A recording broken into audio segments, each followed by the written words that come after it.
Hey everybody, today we are taking a look at Marrakech, a game in which you are laying out your rugs in the rug market and trying to make the most money off your opponents, because if this character wandering around lands on your rugs, they have to pay you? Theme doesn't make a whole lot of sense, but the game does. Let me show you.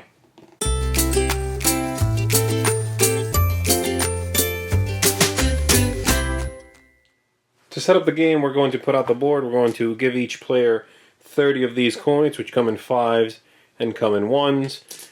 And we're going to give each player a certain number of these rugs as well, which, as you can see, are actual little pieces of, well, rug.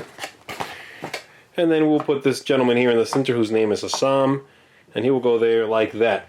Each player on their turn will take the die and they will roll it, and they will move him in a certain direction. But before you move him, you are allowed to turn him one way or the other way. He cannot do a 180. He cannot turn all the way around. And so, let's say the star player will simply keep him there. They will roll. They got that 1.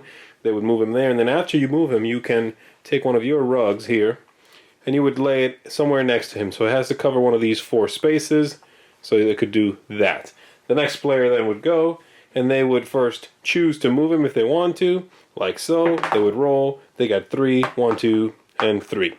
If he ever hits the edge of the table here, as you can see, the rug market, he would enter this way and come back out, and that's true for every one of those spaces. The objective of the game is basically to end with the most money once all the rugs have been used up.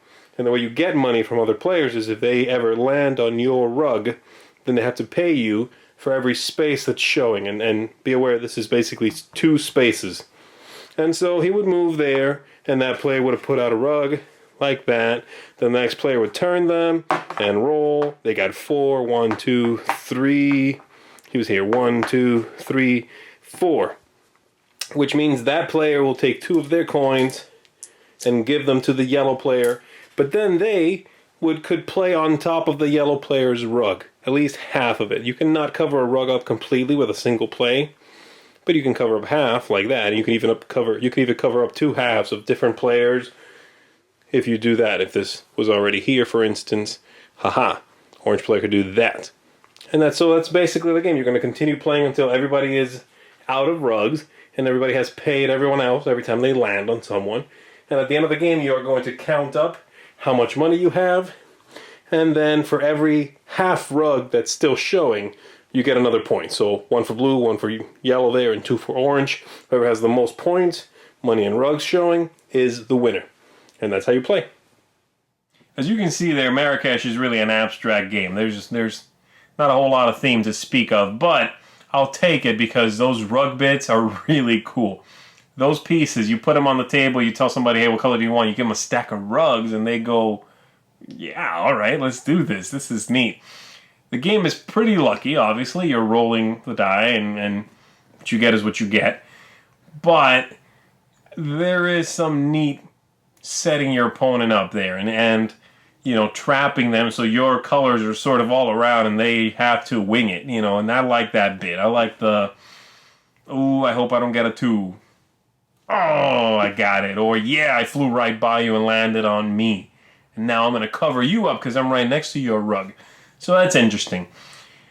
The big issue I have with the game is that the first half of the game, maybe even the first 2/3 of the game, are pretty slow.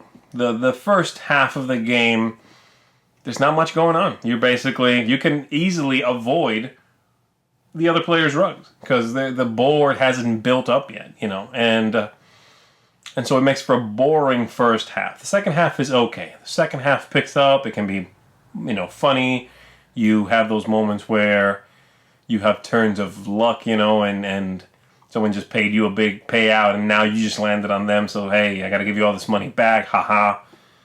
But the game overall is just okay. It's a little too slow, it's a little too simple. It doesn't quite outstay its welcome. I think it's well paced, or at least not well paced, but it takes the correct amount of time, but the first half is just too boring. If there was a way to start with something on the board, maybe that would be much better.